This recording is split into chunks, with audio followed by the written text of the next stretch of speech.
Hello and welcome to CFP Today, everybody. At TSN_Marsh is where you can find me breaking things down heading into the Grey Cup. It will be this Sunday, of course. We are brought to you by Fox 40. Visit fox40shop.com. Use the promo code CFP15 at checkout. Get all the whistles, coaching boards, everything else that you need to get your team set up for success. Just like the Winnipeg Blue Bombers and the Toronto Argonauts coming up in the big game. And today I wanted to highlight something that actually struck me. So I was up writing an article early in the morning. I guess it would have back on Monday, breaking down the quarterbacks and started putting together the stat lines. And maybe this is obvious to everybody else out there, and I'm just playing catch up because I called the Yates Cup between Laurier and Western. Great game, by the way. If you have a chance, go back and watch it. Super fun. Also, the Mitchell and UTEC Bowl is coming up on Saturday. Maybe I'll talk about those later on in the week. But the a lot of football going on right now. The stat line for opposing quarterbacks against the Toronto Argonauts defense over the last 2 weeks in the playoffs. Eastern semifinal, Drew Brown is the opponent for the Ottawa Redblacks, and it's Cody Fajardo, of course, for the Montreal Alouettes. They take down both these teams, and they do it in different ways. Both of them, one's on the road, one's at home, but Chad Kelly's just ripping the ball up and down the field, taking shots to Monte Coxie, plays king at the end of the first half against the Alouettes. It was Mackay Polk the previous week just running down the seam because Ottawa's defensive backs seem to have no idea how to cover anybody running down a seam.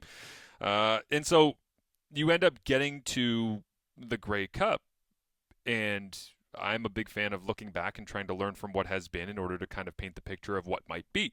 So trying to figure out what this Grey Cup is going to look like, what it's going to feel like, what the matchups are going to be, what the numbers could look like by the end of this thing. And when you put together the stat lines of the quarterbacks that have played against this is the whole purpose of this entire CFP today, is just me listing off these numbers for you in a little segment that I like to call reading.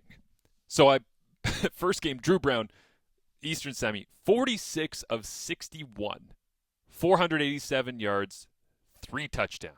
Okay, obviously had the interceptions. They were very, very costly because their margin for error was very small for the Ottawa Redblacks based on the way they were playing. But it's just the sheer number of passing attempts and yardage, and for Toronto to win that game. Like when you see a quarterback has 46 of 61 for 487 and 3 touchdowns, you're like, damn, that must have been a blowout. Nope, blowout for the other side.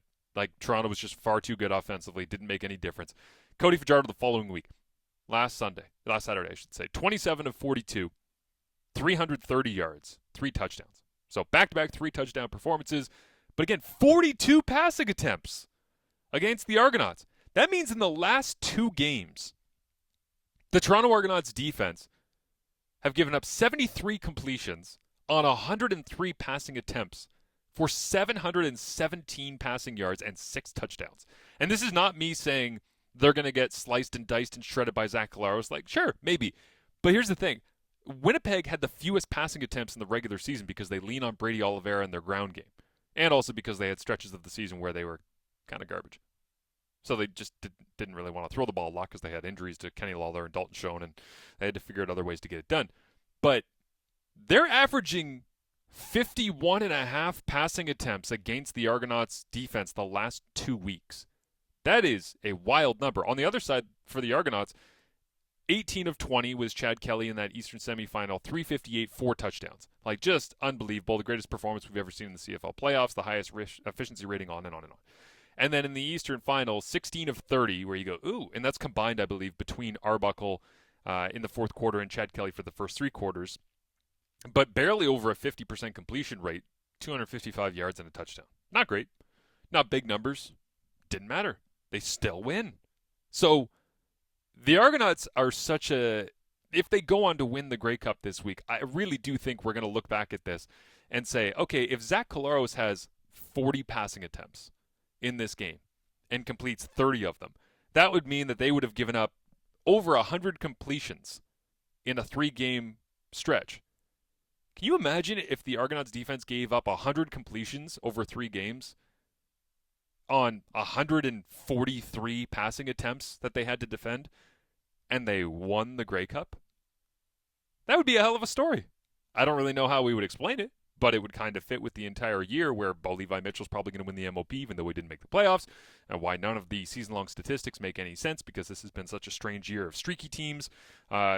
it's just one of those things that jumped out to me, and I thought food for thought for anybody who's getting ready and getting hyped up for the Grey Cup, that you can drop on your friends, whether you're tailgating, going to the game, having a beer, Grey Cup Saturday at the Grey Cup Festival, whatever.